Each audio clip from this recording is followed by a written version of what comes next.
1, 2, 3.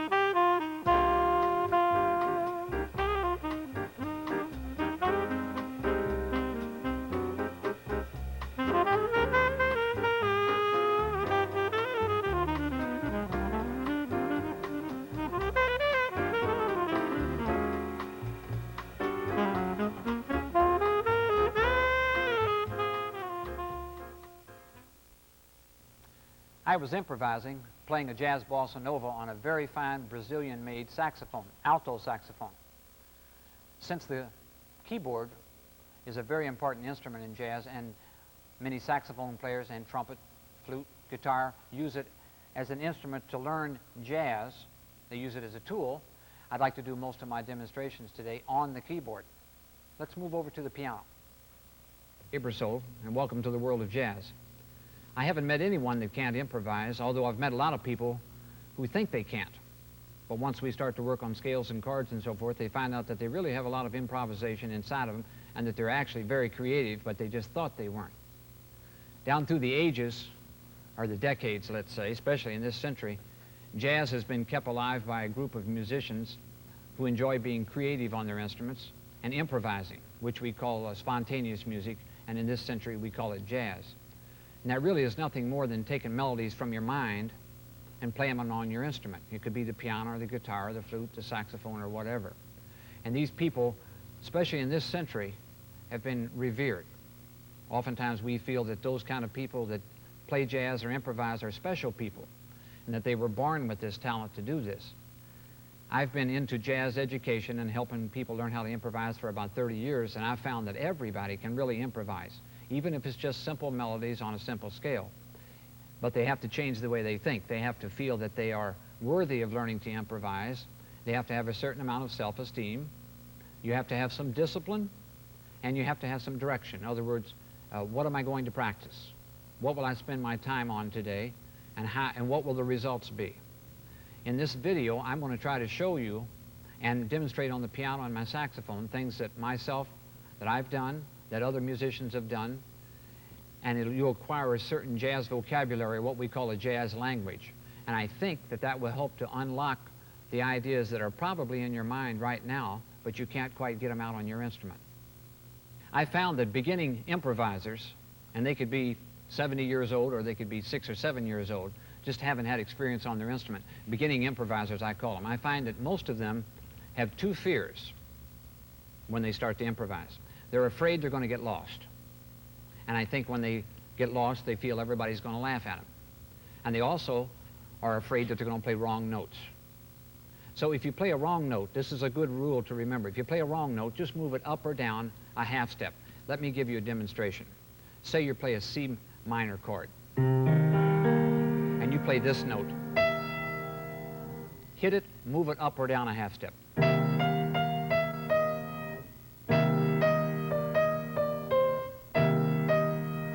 So if you remember, when you hit a note that you think is a wrong note or a poor choice, just move it up a half step or move it down a half step, and it comes back into the scale. So that takes care of one of your worries. The other problem is, well, I can't follow the scales, I can't listen to the rhythm section, the piano, bass, and drums, and keep my place. I'm going to get lost, and how will I know to get back on? We'll talk about that in just a little bit. I'll show you the form of some songs. We'll put the CD on, the play along. I'll point and show you exactly what the jazz player has been doing through all the years. Of course, they memorize all of this. If they're playing a blues and it's 12 measures long, they memorize the 12 measures, and while they're soloing, they're counting the measures in their head. And after a while, you don't really count. It's kind of like walking. When we first started to walk, you had to think about it, and then everything you did, and then you fell over and you got back up. But after a while, you don't think about it. When you run, you don't think about it. All you look at is you try to not run into things or fall into a hole. It's the same thing in music. You memorize the form to the tune, and then you don't get lost, so you solve the other problem, which is, oh my, I'm going to get lost. So I'll show you how to keep the form and not get lost. Jazz musicians have always enjoyed listening to other musicians because for many years that was the only way to gain ideas. You'd listen to somebody and you'd work out the idea at home. You take that and kind of steal that idea, so to speak. Today you can't hear jazz live very much. For the last 10 years, jazz public performance has been declining, but on CDs, cassettes, and even LPs still today. You can listen to a lot of music, a lot of jazz. So what we do is we listen to the music, and as we listen, we train our ear to hear what these other people are doing. And in the process, the jazz masters, so to speak, become our teachers. And we learn by listening. And we've discovered that just about every question that we could ask can be answered if we learn how to listen to the records or the CDs. I'll just call them records for the purpose of this video. All of the answers are on the records if you just take time to listen. And if you haven't started a jazz vocabulary of yourself, of patterns and ideas and licks, or if you haven't started a jazz collection, then I strongly suggest that you do that. Your instrument is merely a device or a means to express what you hear in your head. The jazz musician has always practiced things in all 12 keys because they never know when the composition that they're playing is going to call for them to be in a special key. So they work in all the keys, and we make it a habit of doing this. For instance, we might practice the C major scale. Or we might practice the D flat major scale. Or maybe the F sharp major scale. Those are 3 major scales. There's 9 more because there's 12 total. But we've always taken our practice time, worked on our scales and our chords and the various patterns and licks that belong to the jazz language or the jazz vocabulary. And we play those in all 12 keys because we know when we start to sing, ba do do do do do do da.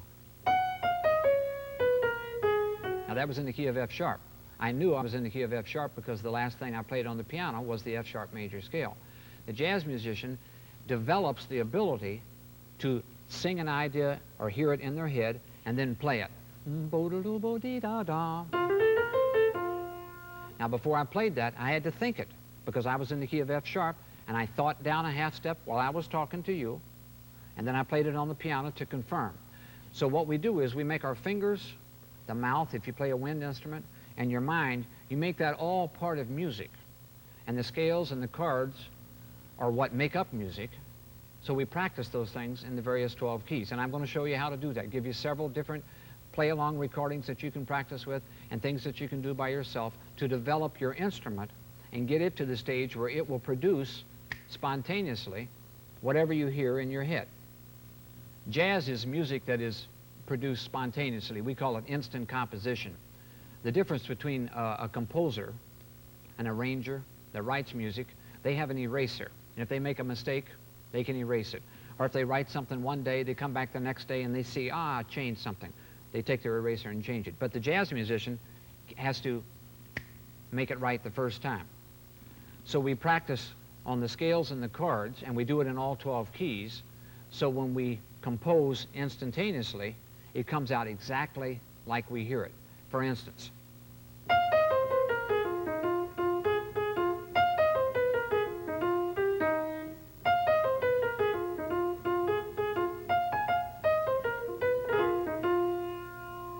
and while I was playing that, I was thinking it. But my primary thought was F, blues scale, and the fingering on the piano, and making sure that my fingers matched what I heard in my head. Whatever song or piece that you're working on is composed of several components, melody and harmony. On the harmony, that's where you get your chords, your arpeggios, and your scales. I suggest that everybody memorize the melody to the song, and if it has lyrics, words, you might want to memorize those too, because as you play the melody, if you think the words, sometimes that helps you to give more expression to it, more personality to it. And then you want to also memorize the chord progression, which we call chord scale progression. A chord, C major 7 chord, C major scale, C, C chord or arpeggio, C scale, same thing. One of the best ways to avoid getting lost is to know exactly where you are all the time. Let's take several songs. I'll play them on the CD, and I'll point out the form to them on the page here, and you can see how the jazz musician traditionally keeps their place. Now remember, they memorize all this, but we publish the books so you can have time to memorize them. This is a blues in B flat. This is off of the Volume 1 play-along recording. 1, 2, Now follow along. 3, 4. Changes to a different scale. These mean beats. 1, 2, 3, 4. 1, 2, 3, 4. C minor. A dash means minor. And we go back and do it again. Repeat. We're going to play it 11 times. Now, even while I'm talking to you, I'm listening to the music and keeping track of where I am. We're listening to piano, bass, and drums. And the drummer is using what we call brushes. Back to the beginning again. You'll see that I've written a scale out here in whole notes, and I've darkened in some of the notes. The darkened in tones are called chord tones. The entire series of whole notes makes a scale. You want to keep track of where you are at all times.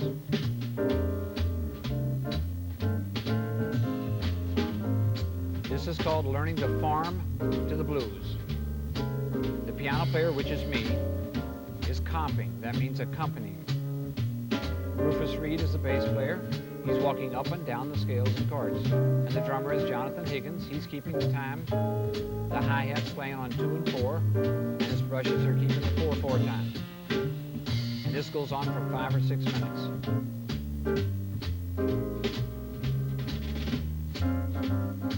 I encourage you to practice if you've got the play-along recording, and keep your place. The first several times you want to just keep your eye on the page and maybe point like I'm doing. Don't use your instrument. Just learn where you are. Maybe try talking and see if you can get back on the track. Of course, if you listen to the bass and the piano, you can hear them change to the new key. Take a look at this. How many different scales are there? There's one. There's another one. This is the repeat of this. This is the repeat of this. Back to B flat again. We've already had that. C minor, F7. There's 2 new scales. The F7 pops up over here again. The B flat, we've had it before. If you look carefully, you'll see that the C minor and the F7 are exactly the same. E flat and B flat, E flat and B flat. So you could kind of join those two together if you wanted to.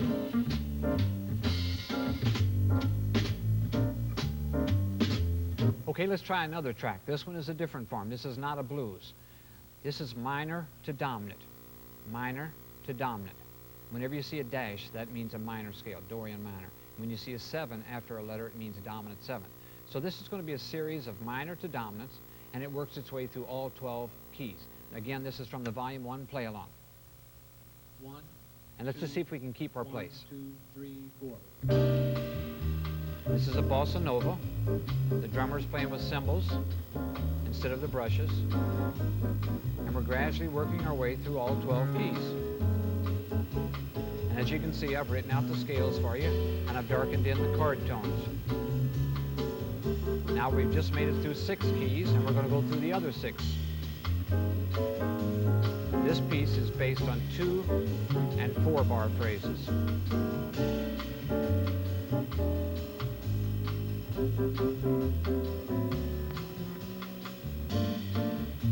The beginner could play whole notes or half notes, or maybe play the first couple notes. And we go back and repeat again. This one is played 5 times.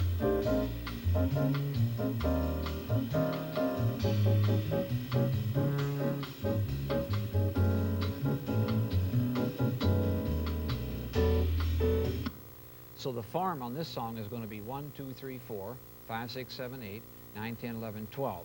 You see the double bar. 12 measures, then another 12. 1, 2, 3, 4, 5, 6, 7, 8, 9, 10, 11, 12. And that constitutes one chorus. And after it plays 5 times, it'll stop on the E flat chord. Okay, let's take a look at a song now that really doesn't have a melody, and it's based on 8 measure phrases. This is from the Volume 1 play-along to the very first track. So it's going to have 3 different scales. All of them are Dorian minor scales. I've written the scales out for you and darkened in the chord tones. Incidentally, in this Volume 1 book, if you play a transposing instrument like the trumpet or alto saxophone or clarinet or even the trombone or the bass, all the parts are transposed for you. This is for treble clef instruments here like the piano and guitar and the flute. but all of your parts are in the book, so you don't have to worry about not knowing the scales. Let's listen to this track. 1, 2. It's in 1, 4/4 2, time. 3, 4. 2, 3. Keep track of where you are. 4, 5. I'm counting measures. 6, 7. Now get ready. 8, 2, 3, 4. Did you hear the change to the new key? Now we're in the key of E flat minor, Dorian minor. 5, 6. I'm counting measures. 7, 8. Now, hear the change? The drummer hits at the beginning of this measure, the first measure, and they're going to play 8 measures of D, Dorian minor. And when they finish this, they'll come back to the beginning. They're going to play the whole sequence 4 times. Did you hear the beginning? Where are we right now? See if you can clap your hands at the beginning of the next scale, right here. Boom. That was it. Keep track of where you are. 5, 6, 2, 3, 4, 7, 2, 3, 4, 8. New scale. Now you clap your hands at the end of this one, or rather at the beginning of this one.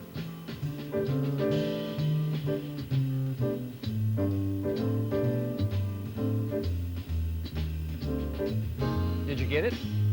2, 3, 4. Try to get the next one. Here we come. You hear it?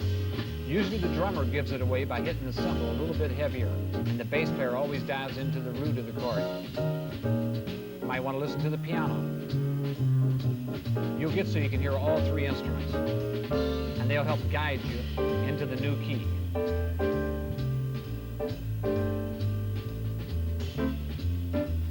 Six, 7, 8.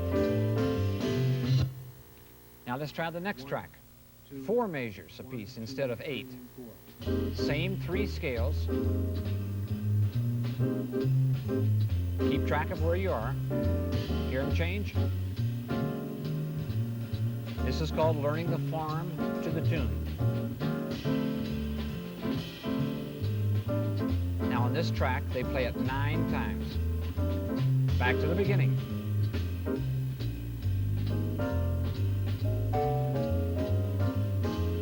Then we go to here. In the last one, 2, 3, 4. Now let's take a look at a song that's a little more complex, what we call a jazz standard. Okay, now let's take a song that many beginning improvisers play, and actually jazz greats have recorded this song many times too. It's called Blue Bossa, and it's written by Kenny Dorham. Let's take a look at the music here. We've got the melody. This is the concert key for the piano or the flute or the guitar. Above the melody, we have the chord progression. These are the chord scales. Each one of these tells the improviser what to play on, what scale and what chord to go up or down. 1, 2, 3, 4, 5, 6, 7, 8, halfway through the song. 9, 10, 11, 12, 13, 14, 15, 16. It's 16 measures long. Remember, we were talking about learning the form. If you can remember that this is 2 8-measure sections, then you probably won't get lost as easily. Also, I suggest that you take the 2 8-bar phrases and divide them into 2 4-bar phrases. 1, 2, 3, 4, 1, 2, 3, 4. Then another one. 1, 2, 3, 4, 1, 2, 3, 4. Or you could subdivide it even more. 2-measure phrases. 1, 2, 1, 2, 1, 2, 1, 2, 1, 2, 1, 2, 1, 2, 1, 2. Now this is called a lead line. You've got your melody and your chord progressions, and if there were words to this song or lyrics, they'd be written underneath here. Jazz musicians love this song. It's a simple tune, but yet at the same time it requires you to know a certain scale that a lot of people don't practice, and that is the D-flat major scale. See that triangle right there? That means major. The 7 means dominant 7th, and the dash means Dorian minor. So this song is made up of Dorian minor scales. There.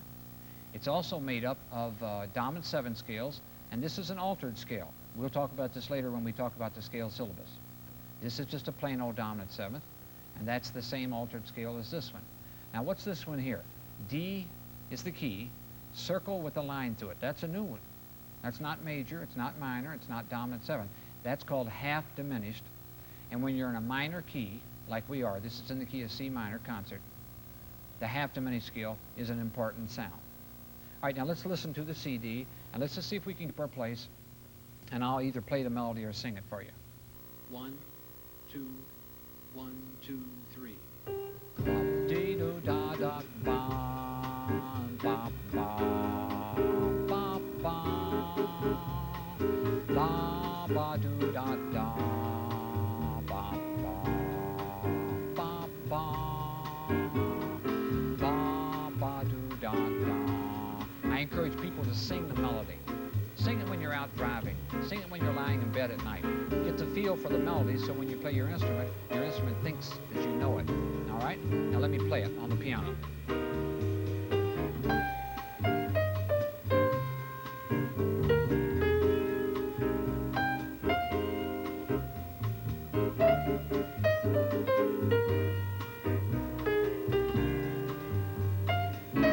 Now I'm going to improvise.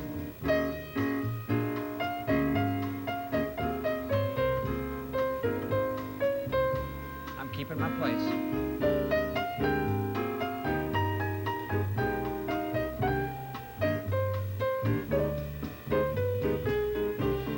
Improvise.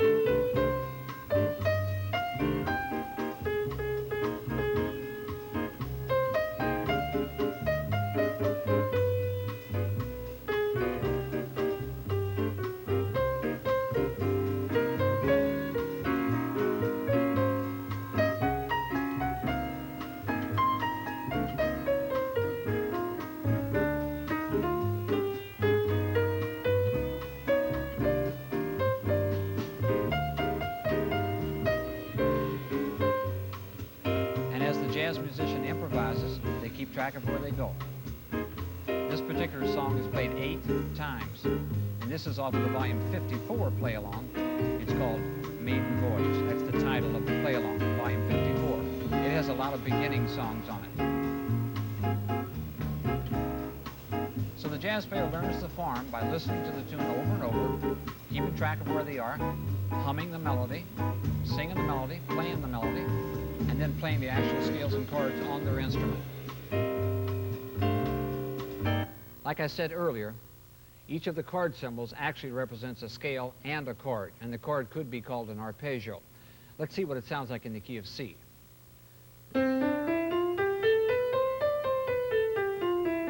That's the C major scale, and I played it from the root all the way up to the 9th, which is called the 2nd note of the scale. That's called horizontal.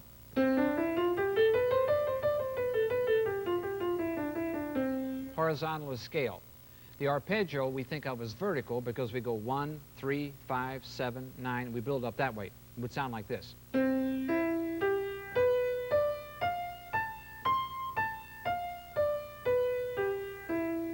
That's vertical, that's a chord, and that's called arpeggios. When people improvise, they use arpeggios or chords and bits and pieces of scales. They also use the chromatic scale.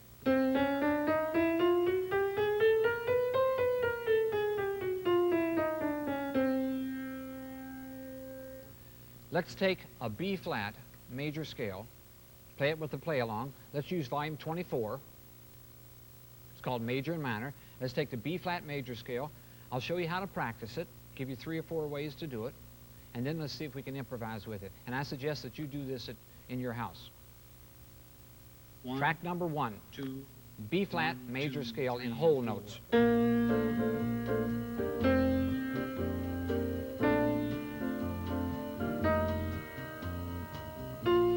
You get used to the fingering and the sound of each note.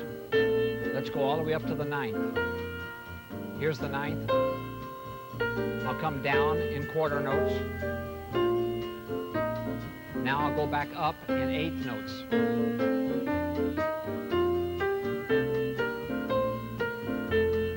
Now let's do 16th notes. all the time, I'm listening to the rhythm section, the piano, the bass, and the drums to keep my place. Now let me improvise.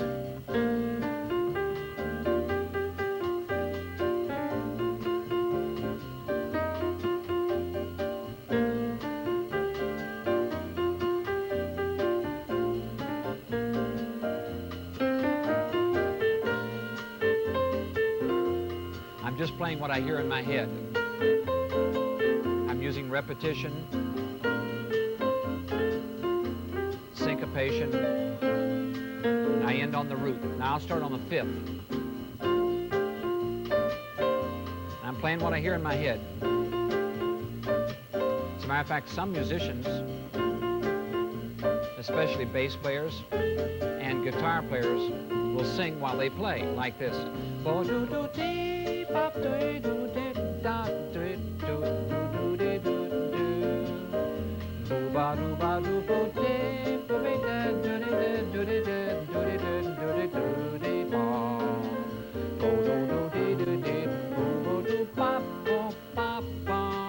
Again.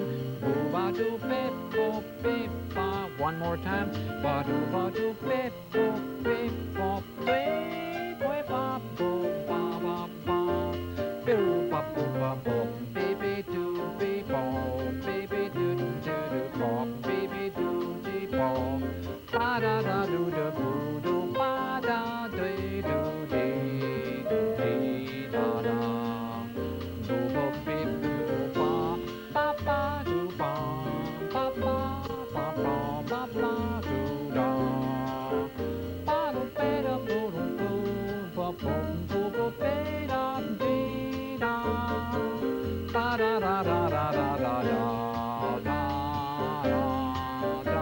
I'm playing the scale in thirds. I'm not really improvising. I'm playing an exercise. Playing the B flat major scale in thirds.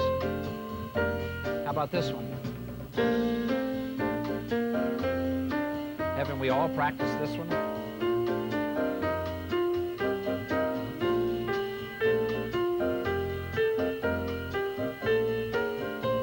Or maybe this one?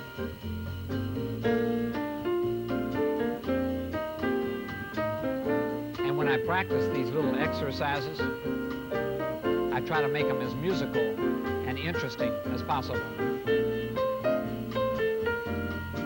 Maybe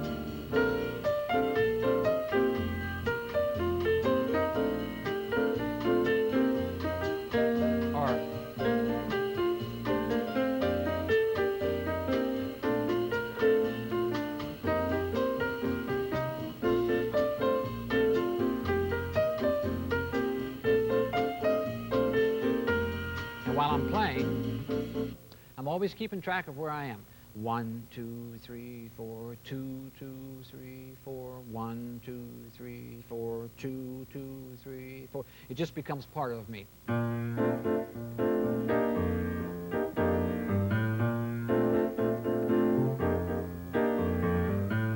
Over and over. So I've got that memorized. Now then, I'm not at the piano, let's say. Let's say I'm through making this video, and I'm out in the car driving home. I could still be singing boop boop be da boop boop ba doo boo day boop bo dee da da da da. For instance, ba da da dee doo da da da boo ba doo be doo doo da. I know right where I'm at. That's because I've memorized the keyboard in my mind and the sounds of the notes because I've been practicing them, and they become part of me. So if someone were to say, hey, let's jam on the B flat major scale, that would be the easiest thing in the world for me to do because that's a simple scale. Now, if they were to say, let's play a tune written by John Coltrane called Giant Steps at a very fast tempo, then I'd have to stop and think about it because that has many, many scales and they move quickly. Nothing like what we just demonstrated here with the volume 24. So I'd have to think and decide if I'm ready to play that or not. And if I knew in advance that we were going to play Giant Steps, then I would sit down and practice on the different scales and the chords, just like I practiced the B flat major scale here for you. Okay, now let's take this B flat major play along, the track, and superimpose or substitute some other scales that'll fit. And you listen and see if you like them. I'll tell you what they are. 1. What's this one? 1, 2, 3, 4.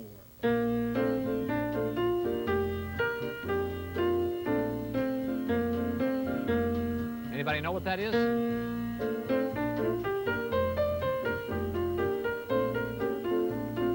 What country does that remind you of?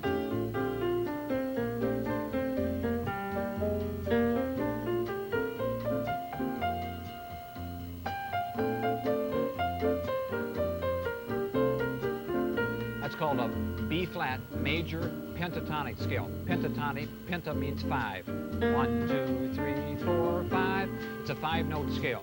You use the first note, the second, the third, the fifth, and the sixth. All right, now listen to this one, see what you think of it.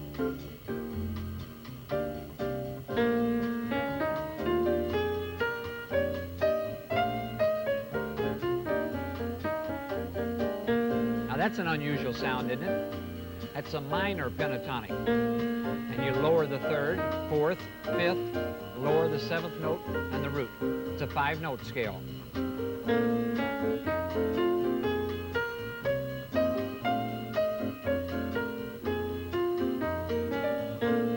Many beginners, especially guitar players, use that sound, and they like that sound.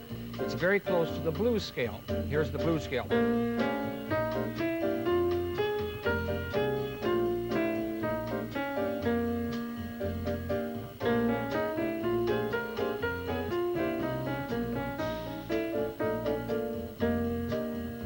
Now then, if we take the B-flat major scale, the B-flat minor pentatonic, major pentatonic, and the B-flat blues scale and start to improvise, we end up with a lot of resources, and we can have some variety. Let's see what happens. 1, 2, ready, play.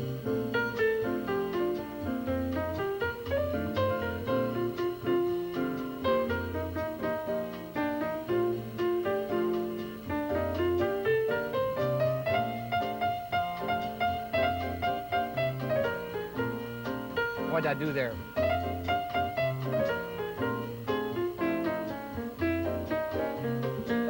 That's the blues scale. Now let's mix the blues scale and the B-flat major.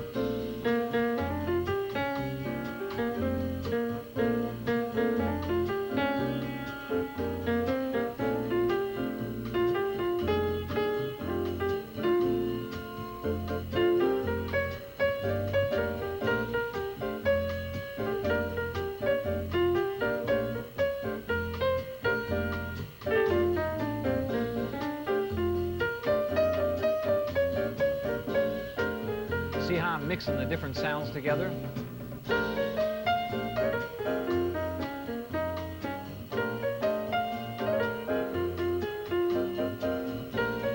Minor pentatonic, major scale.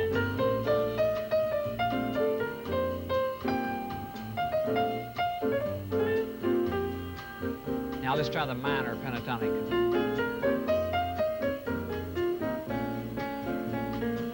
Now let's just improvise and you try to figure out what I'm doing.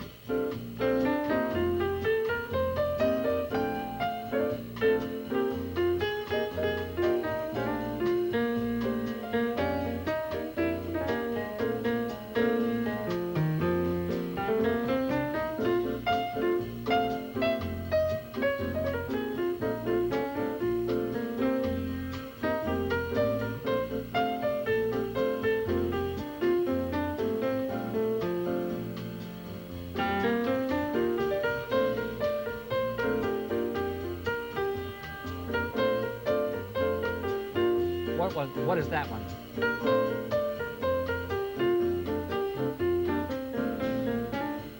That's the major pentatonic.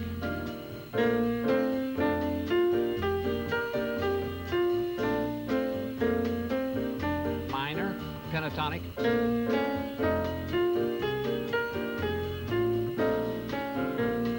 Blues scale, B-flat blues.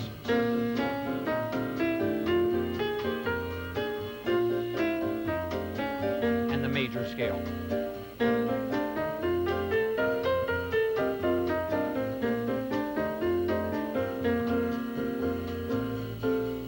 I think you can tell by listening that by having the different choices at my disposal, when I improvise, I'm more comfortable because I have more things to choose from.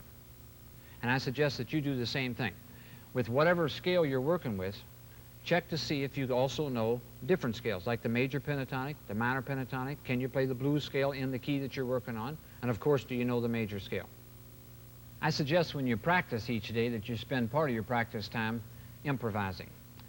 A good way to start, especially for those of you that have never done it before, is to take one note, sing a note, then play it on your instrument. Sing another note, play it on your instrument. Sing another note, play it on your instrument. Then sing two notes. Keep them close together and find those notes. By doing that, you'll gain a lot of confidence. And you'll notice if you do this for a week or two or a month or 6 months, you'll turn the radio on, turn a record on, turn the TV on, and if you want to, you might be able to figure out what's going on, the notes of the melody. You can hear the intervals, the distances between one note and another.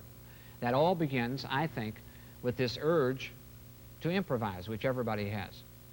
And you'll notice as you start to sing your melodies and things, and then you actually play them, that a lot of times you're singing bits and pieces of scales and chords.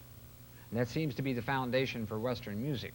And that's why I suggest that as you practice your music that's written on the page, your exercise books or whatever you're working on, maybe transcribes, jazz solos, maybe some licks and some patterns, this, that, and the other, don't forget, the main reason you're playing is to improvise.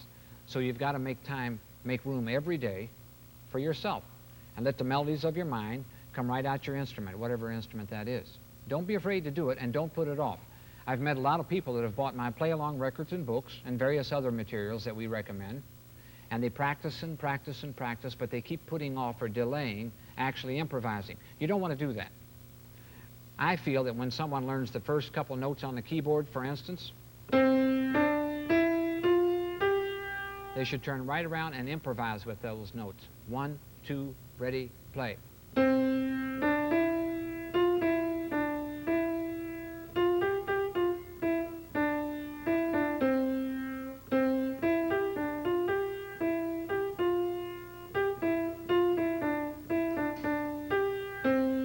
Simple melodies, but get the connection between your mind and the keyboard, or the mind and whatever instrument you play. Very important. Oftentimes the beginning improviser will say, well, I can't think of things to play right now. How do I get new ideas? One of the best ways, I think, to stir your imagination is to listen to jazz. I've got a tremendous jazz collection myself. I started buying records probably when I was 11, 12 years old. Started with 78s of Count Basie and Duke Ellington. And then when the LP record came out, the first one I bought was Chet Baker in Europe. I virtually memorized everything on that record.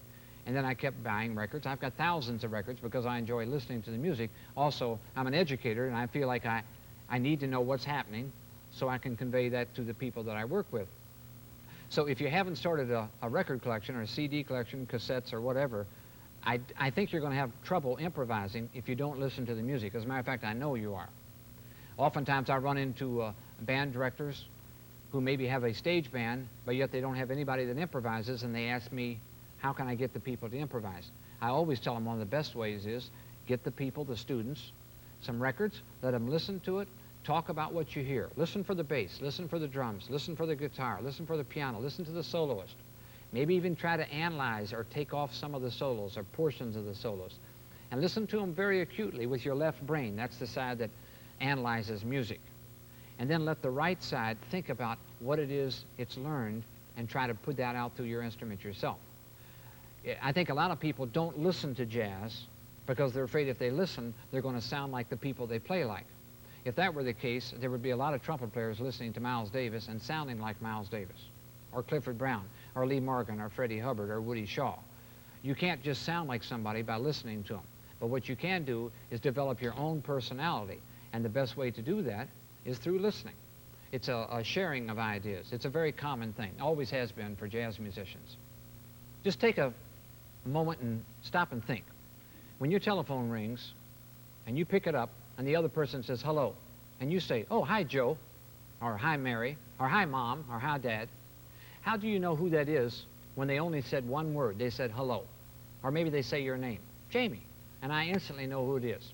Sometimes I can even tell when I pick the phone up that it's going to be another country, like maybe Australia, just because of the way the telephone sounds when it makes the connection. I instantly start thinking of people I know in Australia. I visualize their faces and their names, As soon as I hear their voice, boom, I know who they are.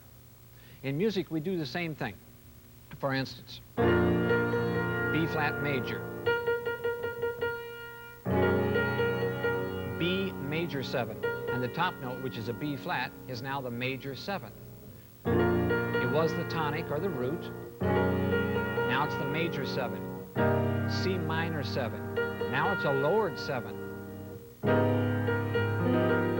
D flat 7 with a sharp 4, and there's the 13th or the 6th in the melody. There's D7 with a sharp 9 and a sharp 5 in the melody. That's my B flat. E flat minor. That's the 5th in the melody. E Lydian. E major, but we've got the sharp 4, which is the Lydian note in the melody. F Dorian minor, F minor, and the 4th note of the scale, or the 11th, is in the melody. There's F sharp major 7, and the 3rd is in the melody. There's G7 with an augmented 5th, raised 5th, and a raised 9th, or an augmented 9th, in the melody. Now we've got A flat 7, and there's the 9th in the melody. A7, flat 9, A dominant 7th, flat 9 in the melody, and we end up with a B flat triad again, with the B flat on the top. Now my point in doing this little example for you is I kept B flat on the top. You might want to think of it as you're in your backyard, it's summertime, and you're drinking some lemonade. All of a sudden, something important happens. You put your suit on, you're going to a wedding, you're all dressed up. Ah, there's minor, and you're the 7th. It starts to rain, so you dress differently. There's a dominant 7th with a sharp 4, and now you're the 6th. Maybe it's kind of a question. It's like, should I do this or should I do that? That one there is kind of an angry sound, a dark sound. That's the D7 with the sharp 9, and now you are the sharp 5. And maybe you're angry. Maybe you're saying, no, I don't want to do that. Now it's raining. That's a minor day. Oftentimes we think of minor chords as being rainy days or sad times. And you're the 5th. You're just sort of sitting there.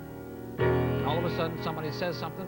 Now you're the sharp 4 of a major chord. That's a Lydian scale. If you work on these sounds, you'll get to the point where you'll be able to hear and identify what's happening all the time. For instance, I'll bet many of you watching this video know what this is.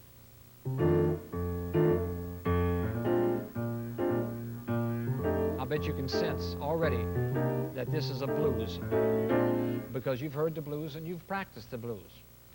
Since you've been watching this video, I'll bet you'll recognize this.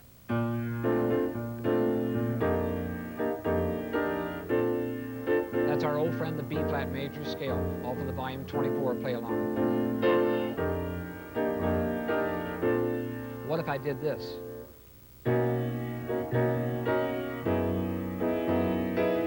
Can you tell that I went up a half step? Now I'm in the key of B.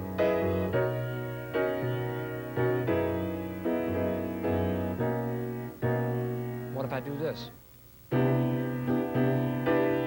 Could you tell I'm now in the key of C? If you can, you're starting to hear things. This is called ear training. What about if I did this?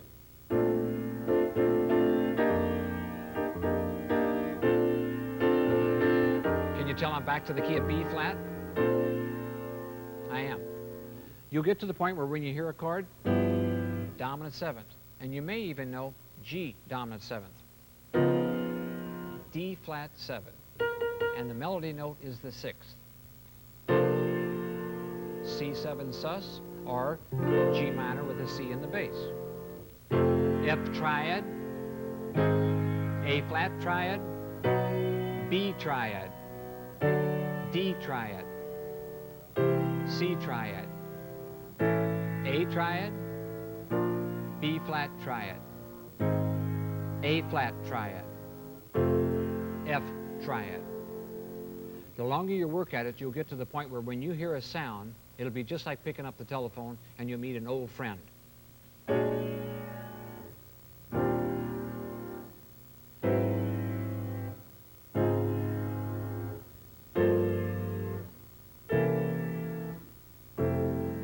And sometimes you you hear the first sound and your mind will anticipate the next one and the next one, because the chords work in sequence oftentimes.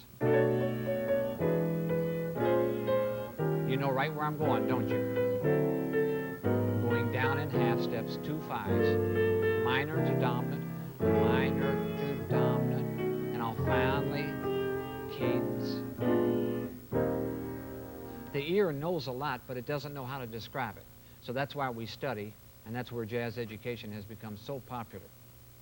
Let's examine the blues. Let's take the B-flat blues first, and then we'll work with the F blues. Let's take the B-flat blues on the Volume 1 play-along record, and let me just do some exercises, and you see if you can figure out what I'm doing. B-flat blues, 12-measure blues. Be careful, the blues scale is a series of tones, but the blues progression, or what we call the blues, is 12 measures long. Also, on that blues scale, you can add several notes. You can add the second note of the scale, second, and you can add the sixth note, because 6, 2, the 2 and the 9 are the same. So you come up with a scale that sounds like this. But we never practice that sound because it doesn't sound familiar to our ears. But we do take the basic blues scale and we add to it the 6th and the 9th or the 2nd. So let's put the record on, the CD on, play the B-flat blues. Let me do several exercises. 1, 2. You see if you can figure out what I'm doing. 2, 3, 4.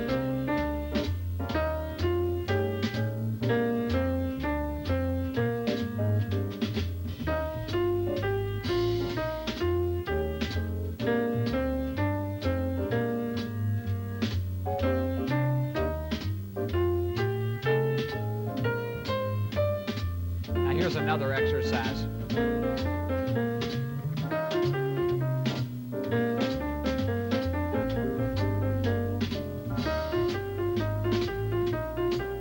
What am I doing? I'm just playing the first 3 notes of each scale. Can you hear that it matches the CD? What's this one?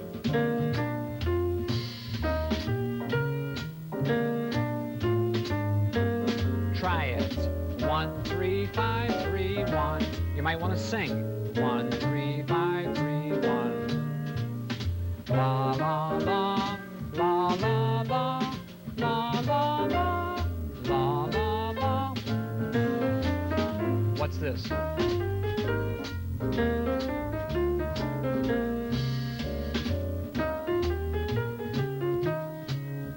First 5 notes of each scale. Now the minor scale, F7, B flat. Now what's this?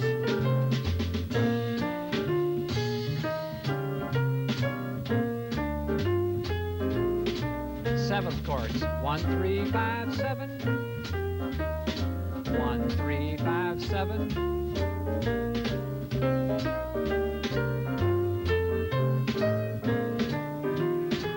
What's this?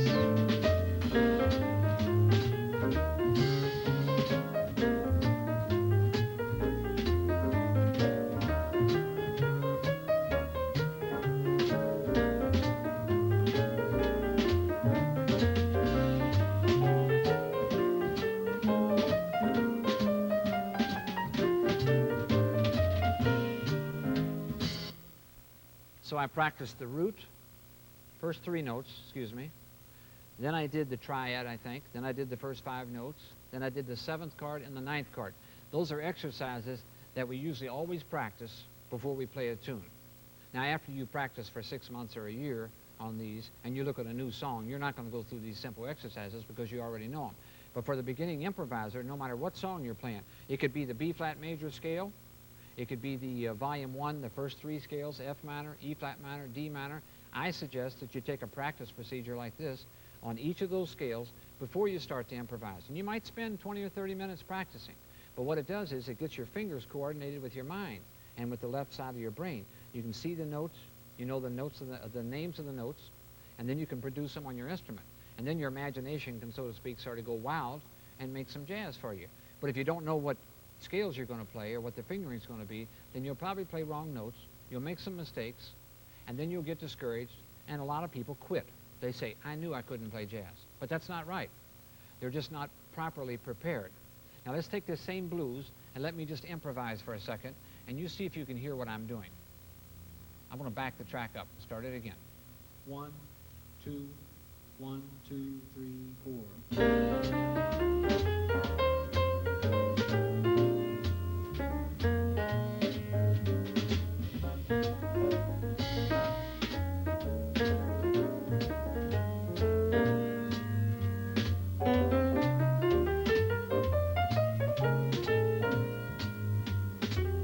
Second chorus.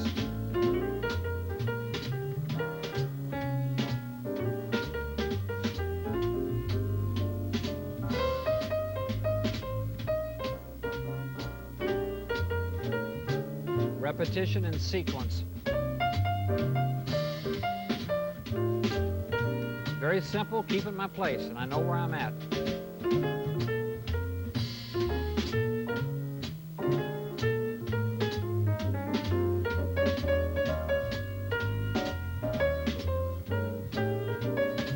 Now I'm playing the blues scale.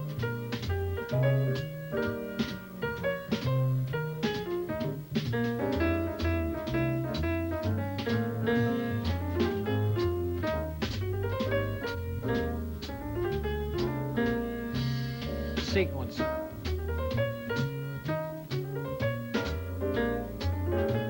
It could almost be a melody.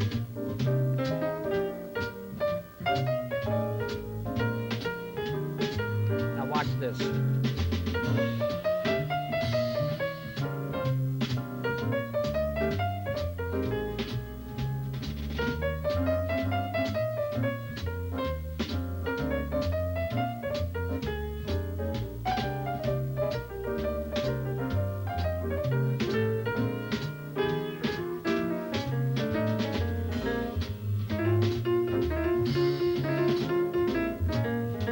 Blues scale.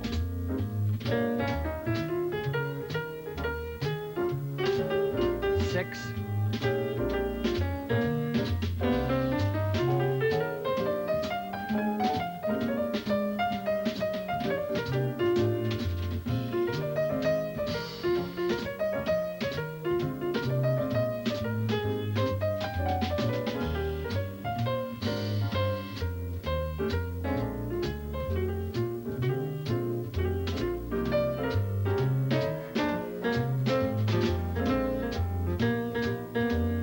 Repetition.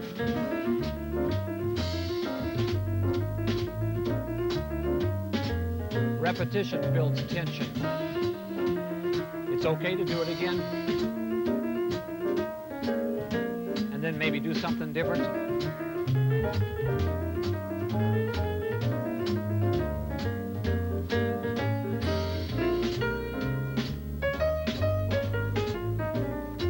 Now remember, I'm singing this in my head as I play it.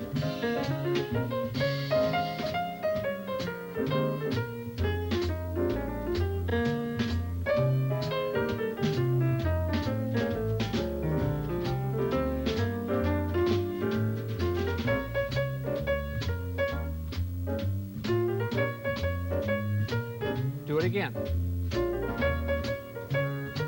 Change the top note. Something different.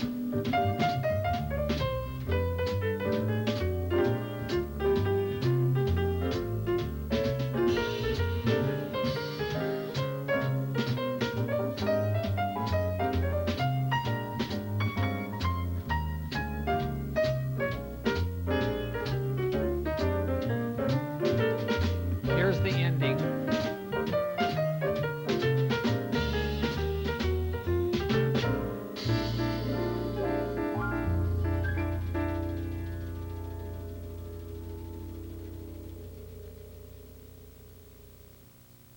Can you see how I used variety in order to keep things going? I think that was 11 choruses of blues.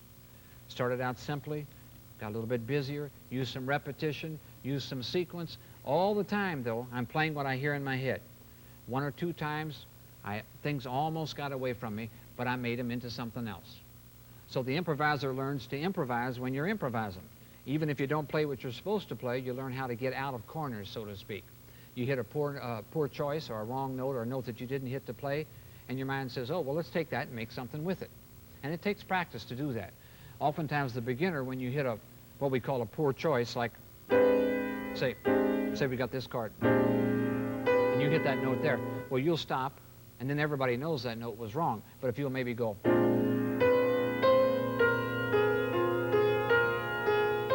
and maybe do it again, the audience probably thinks, oh, that's what you meant to do. You just had the presence of mind to take a poor choice note, move it up a half step into the scale, use your imagination, and go on about your business. Now, that was a demonstration on the B-flat blues. I suggest that you try different types of exercises on whatever song you're working on. If you're working on Giant Steps by John Coltrane, then try some simple exercises before you improvise. If you're doing the one simple scale, like on the B-flat major scale, practice some exercises first, because what it does is it loosens your mind up. It allows you to be freer. It takes away some of the fear of playing. Okay, now let's take a blues progression in the key of B-flat. We're going to listen to a recorded background off of the volume 42, Blues in All 12 Keys Play Along. You'll hear James Williams on the piano, Bob Cranshaw on the bass, and Mickey Roker on the drums. And I overdubbed myself playing the saxophone, and I went through a practice routine, which you'll find in your guide booklet, which comes with your video cassette. I'm going to start off with the roots, then I'll play the first two notes, then the first three notes, and I'll gradually work my way through 8 choruses. The first 4 choruses will be swing, and the second 4 will be bossa nova. So this will show you that you can play the blues as a swing, jazz blues, or you can play it also as a bossa nova. On the 5th chorus, you'll hear the rhythm section shift over to the bossa nova feel. I oftentimes think of the blues as being 3 4-bar sections. The first 4 measures are the beginning, the second 4 bars are the middle section, the development, and then the last 4 bars are the ending, and they lead us back to the beginning again. I recommend that you, of course, memorize the blues progression, especially in the key of F concert and B-flat concert, because that's the most popular keys for the jazz musicians. So let's give a listen to me playing my saxophone, playing very simple exercises. I'll vary the rhythm. Now, I've written them on the page here in whole notes and just simple little rhythms, but you'll hear me playing different rhythms because I'm improvising, using my imagination with my rhythms, trying to make this exercise as interesting as I possibly can. And sometimes I'll take one measure, I might take it up an octave and bring it down an octave. I'm trying to keep things interesting. 1, 2, Here we go. 4. I'm just playing the tonic, or the root, the first note of each scale. And you'll notice that this blues progression is going to be a little bit different than the one we looked at earlier. It's got a half diminished chord to a dominant. There's your 2 chord, which is a minor. That's your 5 chord. Then we have a turnaround. This is called a turnaround on the ending. Now I'm going to play the first 2 notes of each scale. I'm mixing up the rhythms, trying to make it swing, making a simple exercise feel good. Last 4 bars, turnaround coming up. 3rd chorus, first 3 notes of the scale.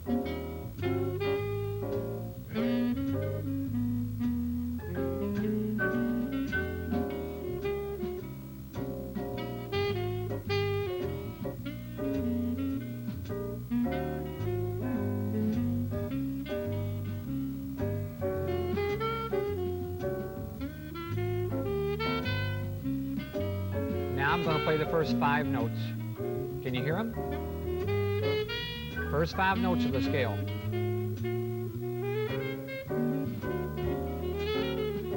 Up and down. I drop down an octave. Up and down.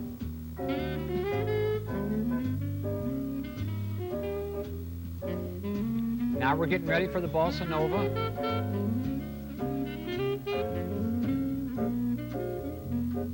Did you hear the rhythm section change? I'm playing triads. 1, 3, 5. There's a diminished chord. Major, minor, minor, minor. You've got a new chord progression here. A little more interesting, a little more challenging. Now I'll play the 7th chord.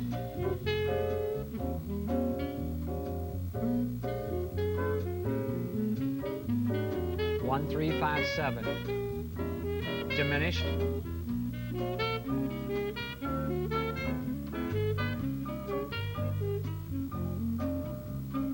Turn around. Leads me to the beginning of a new chorus. 9th chord.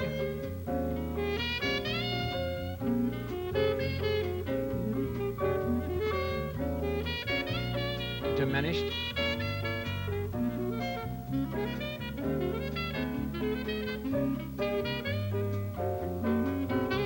And finally, we get ready for the last one. I'm going to play the entire scale.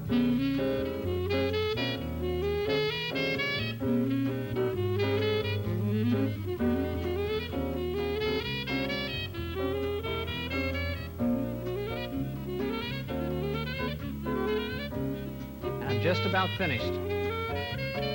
Turn around.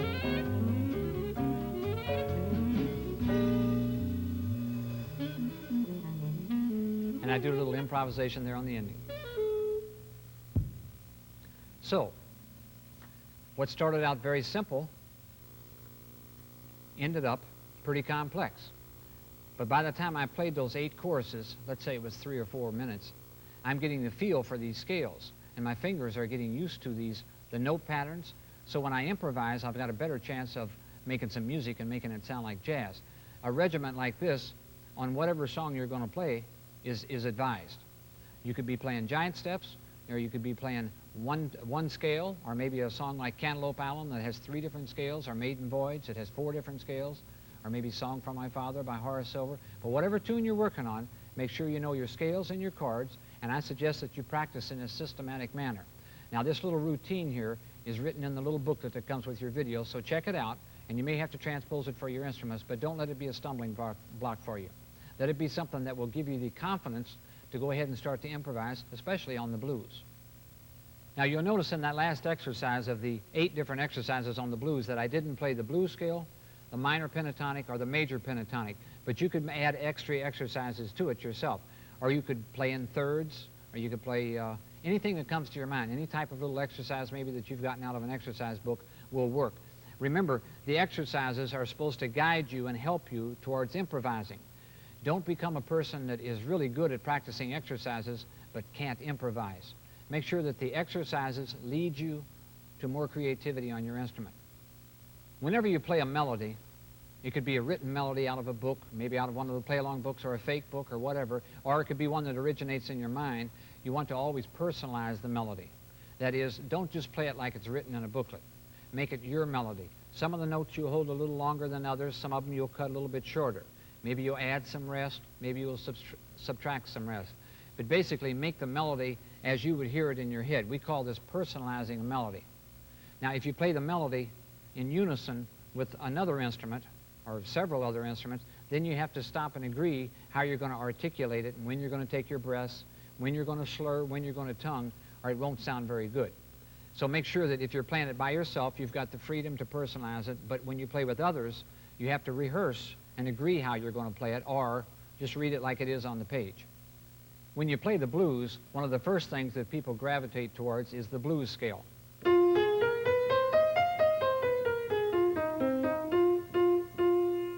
I hear many people play the blues, the 12-bar blues, but all they play is the blues scale. And it gets very boring, very monotonous. So what we need to do is take the blues scale and use it as a coloring scale for your regular dominant 7 scales like we practiced on the exercise previous to this one. I'd like to put the volume 54 play-along on, play the blues. I'm playing the piano, comping. Tyrone Wheeler is the bass player and Steve Davis is the drummer. I'm going to play just the right hand on the piano and do several things. I'll play the blues scale, but I'll also play the regular scales. And see if you don't think the blues scale kind of stands out and is special, since I save it maybe for the endings of phrases or the end of a blues chorus, and then start my next chorus maybe with the regular scale. I'll use variety. See if you don't think this sounds interesting. Also, I'll try to play simple things to begin with and gradually get a little more and more busy, a little more energy going as the solo builds. Now, I'm not going to throw in the left hand because this video isn't necessarily for piano players. We're talking about soloing, and it's for all instruments. So that's why I'm just going to use the right hand. Here we go, blues in F. 1, 2. I'll start off simply. 1, 2, 3, 4.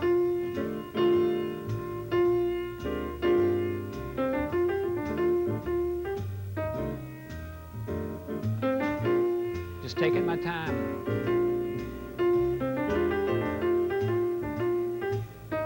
This is almost like a little melody.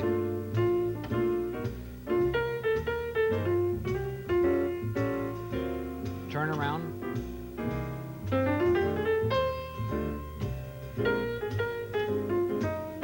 I kind of stretch the scale out just a little bit.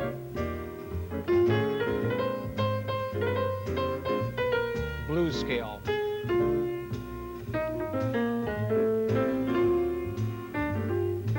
Minor.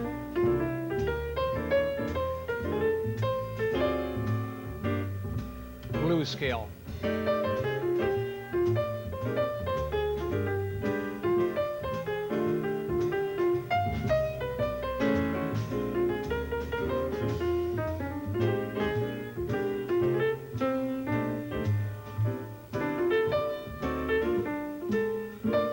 Now I've abandoned the blues scale.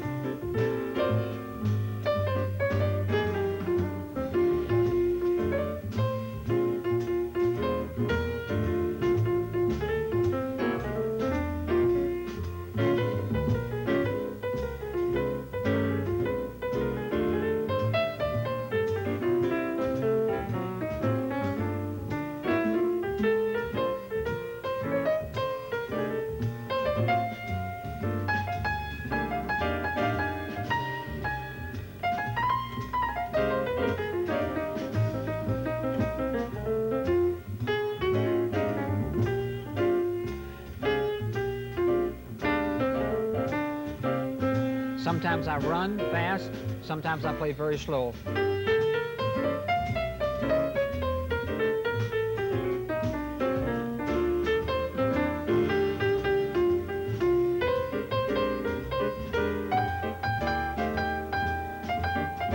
I'm emphasizing the ninth.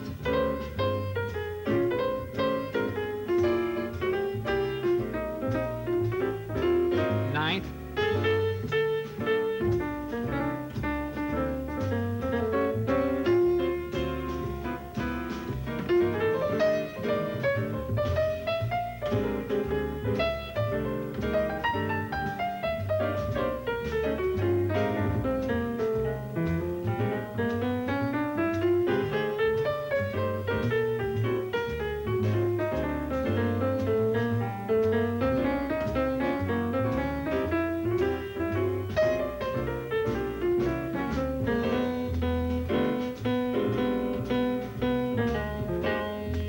Now, wasn't that unexpected?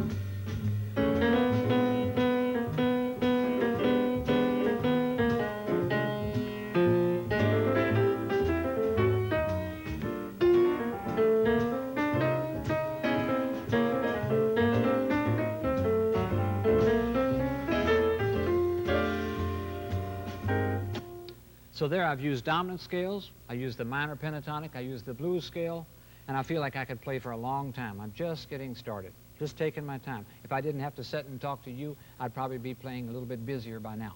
But I'm trying to concentrate on what I'm doing so you can see what I'm doing and hear that it gradually builds. Now, if you, for instance, if you're a piano player, or if you listen to piano players, which I hope you do, you go out now and listen to Oscar Peterson, or Herbie Hancock play jazz, or Chick Corea, or Red Garland, or any of the great jazz piano players. Listen to them play a blues and see if you don't hear them doing things that I'm doing on here, because everybody does it. Jazz or bossa novas are usually played in 4/4 time, although we can play in 3/4. When jazz players play slow songs, we usually call those ballads. The jazz repertoire is usually made up of blues, ballads, standards. Those are songs that usually originated in Broadway shows in New York City, and there's thousands of standards. Then there's the jazz standards. Those are songs that jazz players have written and have become popular in the jazz community. And then there's original songs, songs that maybe I write, or maybe you write, and you play them in your hometown, or with your combo, your jazz band, maybe at school, and those are called originals. Maybe nobody outside your family ever hears you play those tunes, but you like to play on the harmony and the melody. So the repertoire for jazz musicians is pretty big, pretty big. But usually things are played in 4/4 or in 3/4. Now, if you're in another country, like South America, say, maybe Brazil, you might play in 7/4 or 9/4, different rhythms. If you go to China or Japan or Israel or other countries, you're going to play in different time signatures. You're also going to use different scales. They're not going to use major scales and minor scales like we do in the Western world. But the jazz tradition for the last 80 years or 90 years has been based on major, minor, dominant seventh, half diminished, and the blues scale. And those sonorities or those qualities make up the basic component of jazz. The jazz musician likes to play things fast. It's always been a challenge to see if you can finger on your instrument, whatever instrument you play, the ideas that you hear in your mind. And since we're talking about the creative art, or the creative aspect of your imagination, there's no end to what you can think. And if you're constantly listening to records, CDs and so forth, or maybe live performances, it spurs you on and you say, gee, wonder if I could do that. And you try it. And as you try that, then your imagination shows you other things to do. So we end up trying to play fast, but we also play very slow. And we play tempos in between. There's really no jazz tempo. But the better jazz musicians have recorded things at very slow tempos and also very fast. So they've set the parameters for the jazz players, and all of us that come along after these great jazz masters and try to play, we practice a lot of times with a metronome, very slow, and then very fast. If you can play things fast, you can usually play them at any of the slower tempos. So if you're working on your scales and your chords or any type of exercise, don't practice them slowly forever. You're wasting your time. Practice them slowly, then tomorrow a little faster, the next day a little faster. Get them moving so they sound like what you hear in your mind. Don't waste your time perfecting every little thing. It'll come in time. I feel that having some keyboard knowledge is important for everybody. Even though you're not a keyboard player, nowadays you can go out and buy these small Casio, Yamaha keyboards for $100 or less. Put your earphones in, learn voicings, maybe learn the blues scale, learn some major scales. I think learning 2- and 3-note voicings are very important for everybody. They help you to learn songs very quickly. For instance, if I'm playing, let's say I'm going to play Summertime. The chords.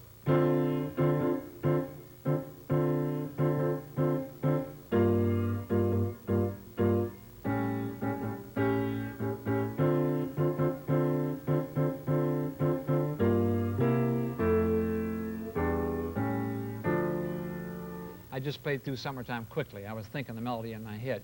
I just played 2 notes in the right hand, the 3rd and the 7th. The 3rd and the 7th are the 2 most important notes of any scale.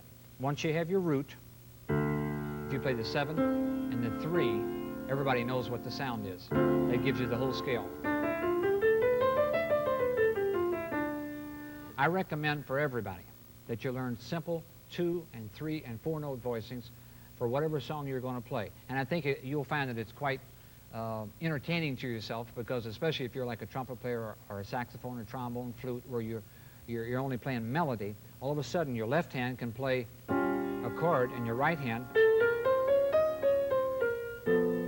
makes you feel more like a musician. As an example, let's take the blues off of the volume 1. I've cut the piano channel out. That's the right channel. We're only going to listen to the bass, Rufus Reid, and the drummer, Jonathan Higgins, and they're on the left channel. I'm going to play 2-note voicings for the first chorus, 12-bar blues in B flat. The second chorus, I'll play 3-note voicings, and the third chorus, I'll play 4-note voicings. And I think you'll see that they're very simple, but yet they give you the feeling and the flavor, the texture of the blues. 1, 2. 2-note voicings. 1, 2, 3, 4.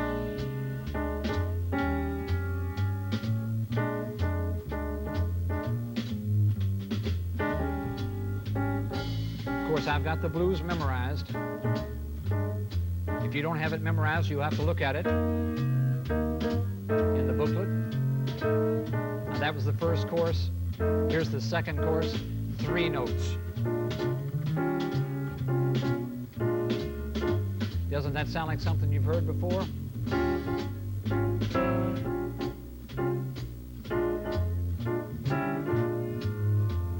C minor, F7, B flat 7, F. Now let's go to 4 notes.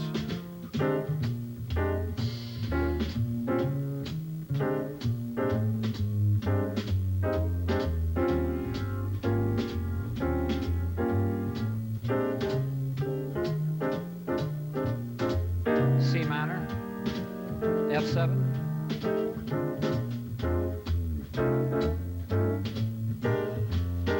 notes spread out.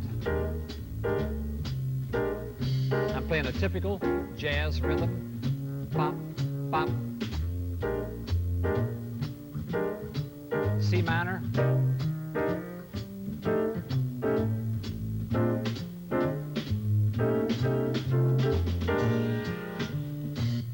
There are some very good books to learn jazz voicings. I'd like to mention several of them. Dan Hurley has several books. His last name is Haerle. He teaches at the University of North Texas in Denton, Texas. Another one is by Frank Mantooth, a very good book on voicings. Mark Levine in San Francisco has a very good book out called Jazz Piano.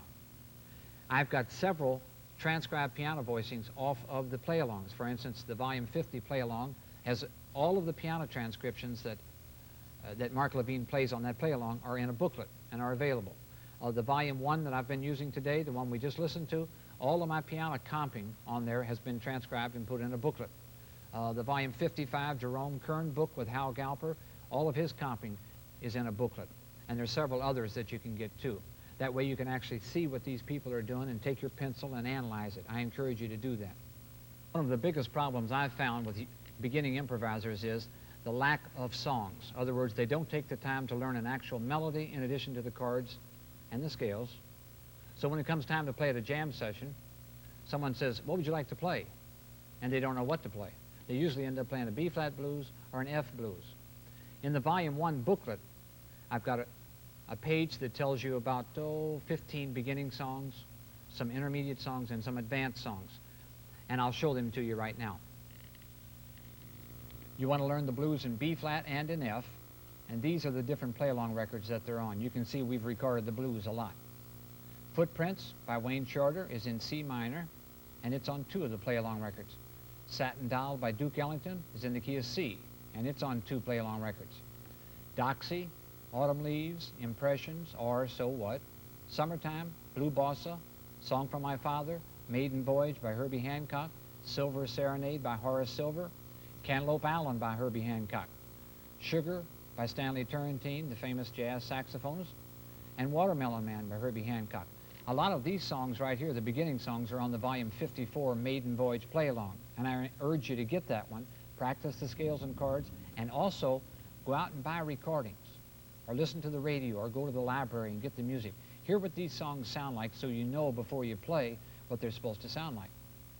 Now in the intermediate song area, 4 by Miles Davis, Perdido by Duke Ellington, All Blues by Miles Davis, Groovin' High by Dizzy Gillespie, Softly as in a Morning Sunrise, that's a standard tune.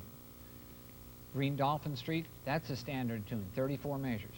Misty by Errol Garner, that's a standard, but it's not a difficult standard. Just Friends, that's another standard. And there's many, many more.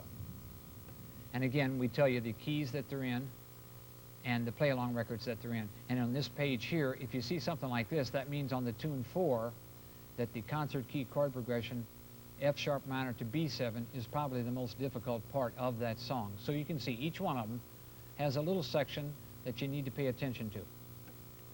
Now if we move down to the advanced songs like Stella by Starlight, Star Eyes, Invitation, Have You Met Miss Jones, I Got Rhythm, we play that in all 12 keys. Some people do. It's usually played in B flat and F, of course. Giant Steps by John Coltrane, Joy Spring by Clifford Brown, All the Things You Are is a standard, and most ballads, that's the slow tunes. Wayne Shorter tunes, Horace Silver tunes, John Coltrane tunes, Benny Golson tunes, and thousands of other songs make up the jazz repertoire. But I strongly suggest that if you're watching this video, that you make it a point to learn 1 or more of these beginning tunes in the next month or 2 or 3, okay? Play them with the play-along. Get friends over to your house and play with the play-alongs. Get together at school or after school with a drummer, a bass player, guitar player, piano player. Pass out the music to these tunes and play them so you really know what it is you're playing. And then, of course, as a reminder, memorize the melodies to the tune, memorize the chord progressions, so when you walk down the street, you can say, Cantaloupe Allen, F minor, 4 bars, D flat 7, 4 bars, D minor, 4 bars, F minor, 4 bars. Or you might say something like 4 by Miles Davis, concert key, E flat major for a bar, E flat major for a bar, E flat minor for a bar, A flat 7 for a bar, F minor for a bar, F minor for a bar, A flat minor for a bar, D flat 7 for a bar. That's the first 8 measures right there. Commit it to memory, internalize it. And then, of course, memorize the various scales on the cards. For instance, take Cantaloupe Allen as an example. F minor, 4 bars. The scale is F, G, A flat, B flat, C, D, E flat, F. The 9th chord is F, A flat, C, E flat, G. Second chord scale, D flat 7, concert key. D flat, E flat, F, G flat, A flat, B flat, C flat, D flat. The 9th chord, D flat, F, A flat, C flat, E flat. The 3rd chord for Cantaloupe Allen, D minor. D, E, F, G, A, B, C, D. That's an easy one. The chord, the 9th chord, D, F, A, C, E. And the last one is F minor, and I already said it. I know my scales and my chords for Cantaloupe Allen, and you should learn them too. I think oftentimes when jazz musicians start to practice, they say to themselves, oh, well, I'll not practice right now. I'll go get me something to drink. I'll go watch TV. I'll go to bed. I'll call a friend, maybe go visit a friend. I'll do it tomorrow.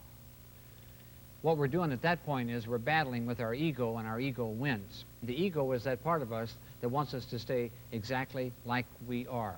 When it senses that you want to improve yourself and to learn things, that's when it says, relax, you're okay just like you are. I think traditionally the jazz musician has taken the ego and put it up on the shelf and has said, I know there's things I don't know, and the only way I'm going to get better is to work on them. So they dive in, and they practice whatever needs to be practiced. They sharpen their ears, they sharpen their technique and their facility, they listen to recordings constantly, they study books, they study transcribed solos, and what happens? 6 months later, they sound much better. A year later, they sound a lot better. It is said that Charlie Parker, the famous jazz saxophonist that died in 1955, his nickname was Bird. It is said in his own words on a taped interview with Paul Desmond, the saxophonist that played with the Dave Brubeck Quartet for years, Charlie Parker told Paul Desmond that he practiced 11 to 15 hours a day for 3 to 4 years. Now, when I heard that tape, probably 5 years ago, maybe 1988, 89, when I heard that tape, I said, oh, wow. That means that Charlie Parker became a great musician because he practiced. I think in my mind, my ego had always said that Charlie Parker was a great musician, but he was born with that talent, that God gave him that talent at birth, and that's why he was so good. But when I listened to him talk on that interview and another one, I understand, no, Charlie Parker was just like everybody else. He didn't know anything when he started. As a matter of fact, in his own words, he went out and played a set in with a band one night, and the band was playing very slowly, Body and Soul.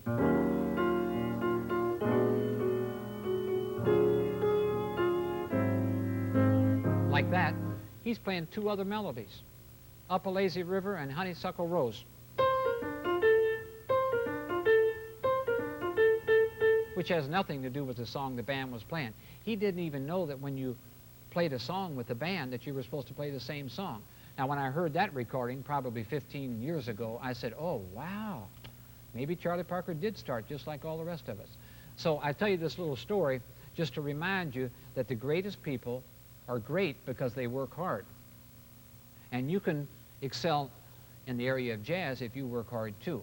But listening is a key thing. If I wanted to leave one thing with you on this videotape, like my best advice, it would be listen to the jazz masters. Listen to the jazz masters. Every question you have can be answered on the recordings if you learn to listen to the answers. If you are a teacher and you're teaching the basics of whatever instrument you play and whatever instrument you teach, I strongly suggest that you play your instrument along with the student. If you're using the volume 1 or the volume 24 or the volume 21 play-along recordings, and you're encouraging your students to learn their scales and their chords and their fingerings and get good sound on their instrument and play musically, I strongly suggest that you give them an example and play along with them, because they can learn from your sound and from your technique and from your imagination. The fourth note of a major scale and the fourth note of a dominant 7 scale has a lot of what we call inherent tension. It's just there. And if you play that note against the chord, like you start a phrase on it or you end a phrase on it, it's really going to sound strange. Let me play C major. Here's the fourth. I think your ear can tell that that note needs to be moved to another note. What we usually do is put that note in the middle. We use it as a passing tone. That's the fourth. Now listen, I'll play the third, the fourth, and the fifth. Sounds okay that way. I'm playing the third on the downbeat, and the fourth comes on an upbeat. That's the weak part of the beat. And when we play it on the upbeat, our ear says, oh, that's fine. But if you play the fourth on the downbeat like this, your ear goes, oh, what's happening?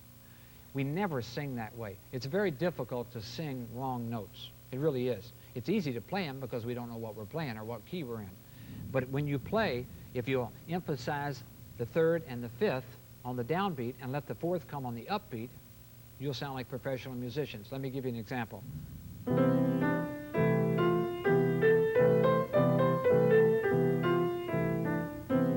I played the fourth twice, and it always came on the upbeat. That was major. Here's dominant 7th. It wants to come down.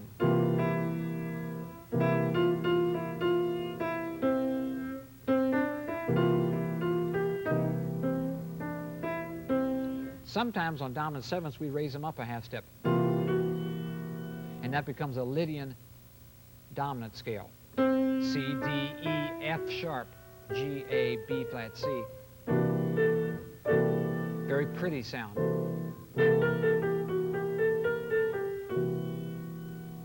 So in that case, on the dominants, the jazz player has learned that if they raise it a half step, they come up with a brand new scale. And it was a very popular sound in bebop. Ninth, 6th, F sharp in the key of C, A, C. Very pretty sound.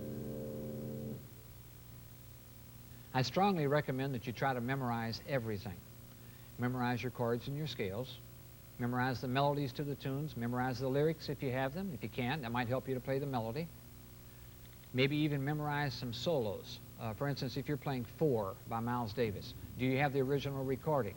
When you're playing it, can you actually hear some of Miles Davis's solo going on in your mind? And maybe at times you'll play bits and pieces of it. If so, I'm sure there will be listeners, if they're used to listening to jazz, and they'll recognize it, and they'll like you for it. Because it's like you're playing a part of them. They know that solo. You know the solo. Here's a part of it. So I highly recommend that you memorize everything. And oftentimes you can memorize some of the basic material away from your instrument. Maybe when you're lying in bed at night trying to get to sleep and you can't, lay there and think through the chord progression to the blues and then try to spell each of the scales. Or maybe pick another tune, maybe a standard, or maybe just 8 measures of a song. Take small sections, things that you can digest and feel good about. Pickup notes are very important in jazz. They help start your phrase, they let the listener know exactly where the beginning of the section is, and they help delineate the time. Let me give you an example of a couple pickups. Didn't you know that was the beginning? Let me play several pickups. I'll put a left-hand bass line in it. I'll just play kind of a turnaround figure in the key of F. Watch how many different pickups I play. 1, 2, 1, 2, 3.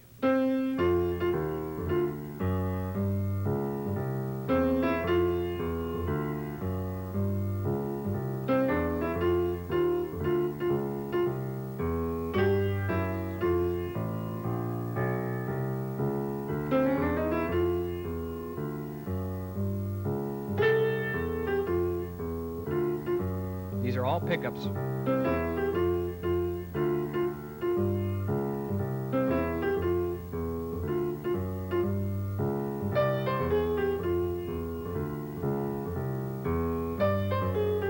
That one's a little longer.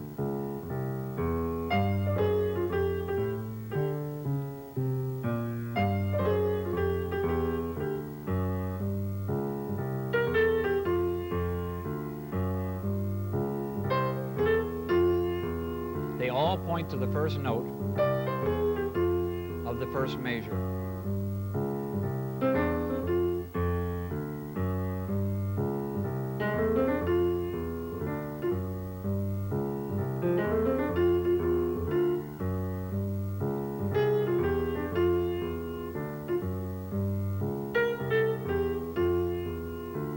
There's thousands of pickups.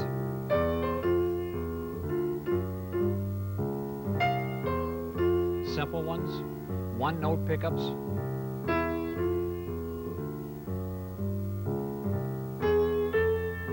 But it lets the listener know exactly where you are.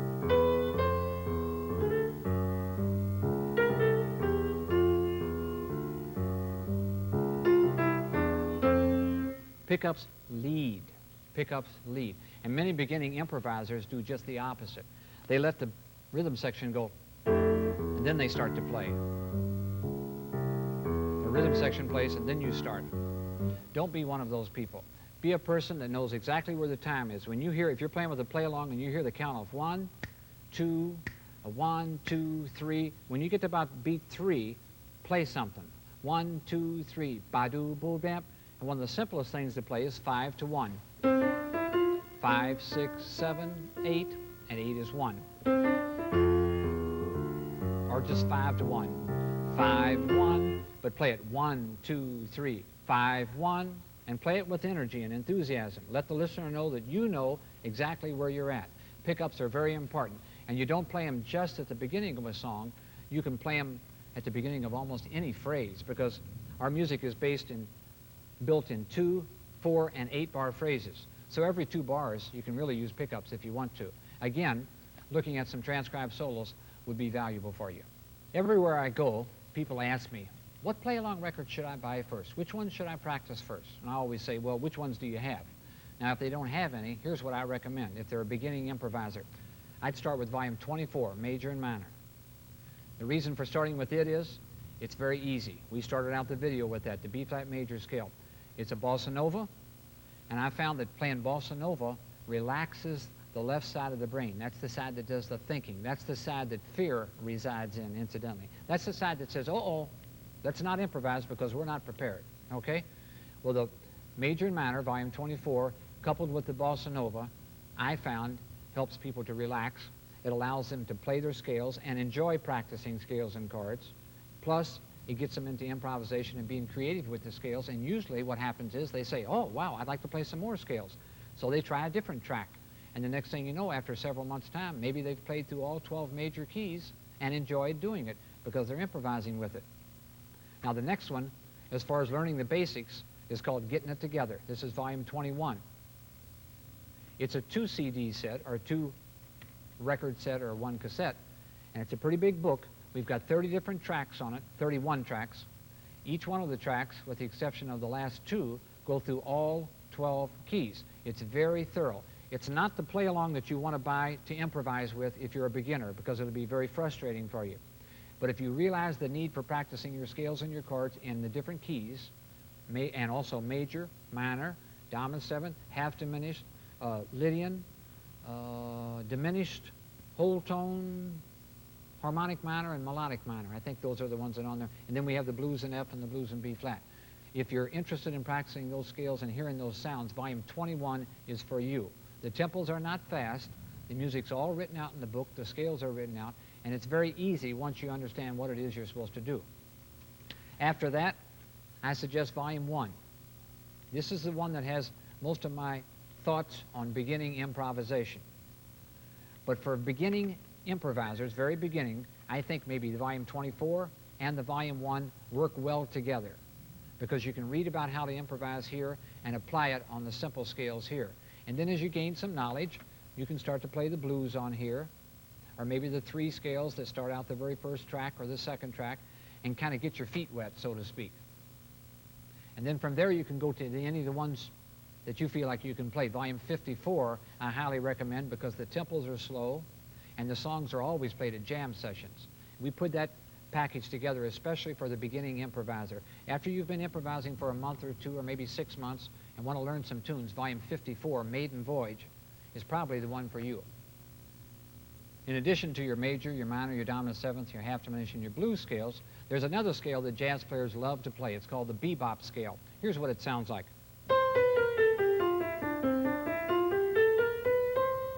And oftentimes it's played from the top to the bottom and back up, because that's the way it's played.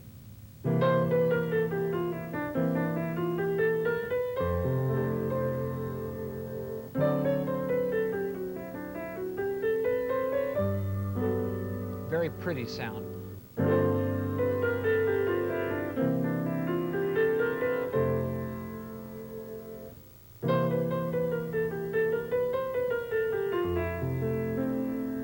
Now that was over a dominant seventh. 3, 4, 5, 6, lowered seventh, major seventh, and the root. The added note is the major seventh, and it doesn't sound very good, but you always play it on the upbeat, on the ands. 1 and 2 and 3 and 4 and 1 and 2 and 3 and 4 and... That was dominant seventh. Over the major,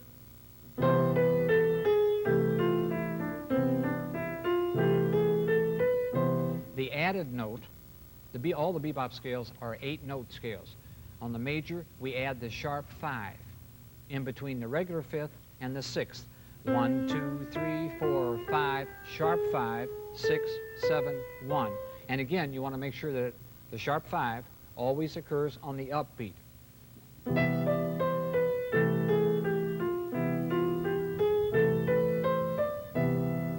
Now, if I started on E and came down to E and went back up. Now listen, I'll start on D. And by starting on D and playing 8 notes, it forces the G sharp to come on a downbeat. See what you think it sounds like.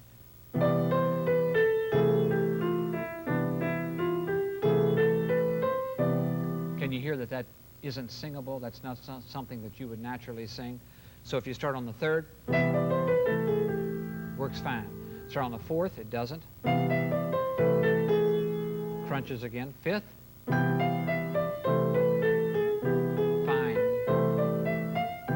And the seventh, I'm sorry, doesn't work on the seventh because we're putting it on the downbeat again. You have to start on the root.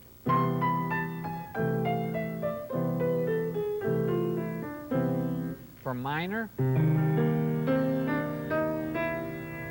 we add the major third, the worst note.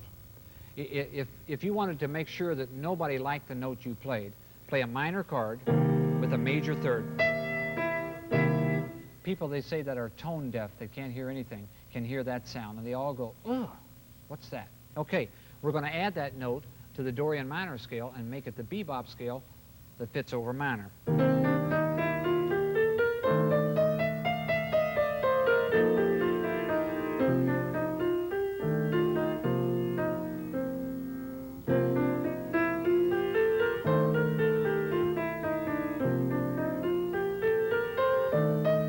Playing Dorian.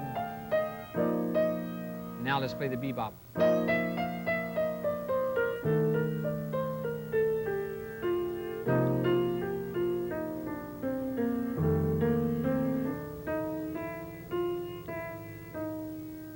David Baker has several very good books on the bebop scale, patterns, how to use them, how to fit them into your playing. It's a sound that players have played for years.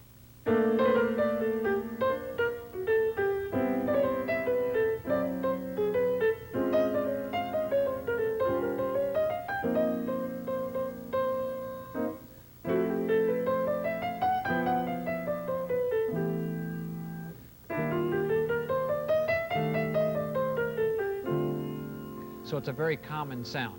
We don't have the time on the video to go through all of the different patterns and things you can play, but basically you take your regular patterns, add that one note, and make sure you play it on the upbeat. And again, listening to transcribed solos and reading them in a booklet and analyzing them can give you some information on how the jazz masters have done it in the past. In closing, I'd like to read something here that I've prepared. Practicing. Practicing should not be thought of as a chore because it's an opportunity to gain mastery over the tools that you'll need in order to improvise and, at the same time, enjoy what others are playing. You'll be able to hear what they're playing. Always play what you hear in your head. Let your mind be the creator, the originator of the musical thoughts, and you play it on your instrument. Now, if your mind is thinking things that you can't play, then practice and get to the point where you can play them. If you can't think of things to play, listen to others for ideas. It's okay to borrow ideas from other people. For a long time, jazz players thought that wasn't proper, but that's what you should do. Always listen to yourself while you play to make sure that your fingers are actually reproducing what your mind is hearing. You have to keep watch in this respect, or you may find that your instrument and your fingers just play phrases without you having been the originator of those musical phrases. Young improvisers, people who haven't spent much time improvising, may tend to do this until they gain the proper mentalness to be in charge 100% of the time. Tape yourself on a cassette or a mini CD and listen to it back. Are your phrases like those that you would sing? If not, think about why they aren't. Use a play-along recording and sing along with it. Then play on your instrument the same phrases and use the same articulations that you sang. That's the real you. When we sing, it's much closer to our mind than when we play our instrument. Don't try to sing too fast or too many notes at first. Just take your time, sing short phrases, ones that you can repeat on your instrument. And above all, be patient and have fun playing music. 1, 2, 3.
I feel jazz is a way to remind us that we don't really ever die. Our bodies die, but whatever we are really made of is eternal. I feel that jazz and music in general, creative musical expression, is nature's universal way of reminding us that we're a part of all that is, was, or ever will be. And that's why the jazz musician loves to play music, because they know that they're part of their universe. Thank you.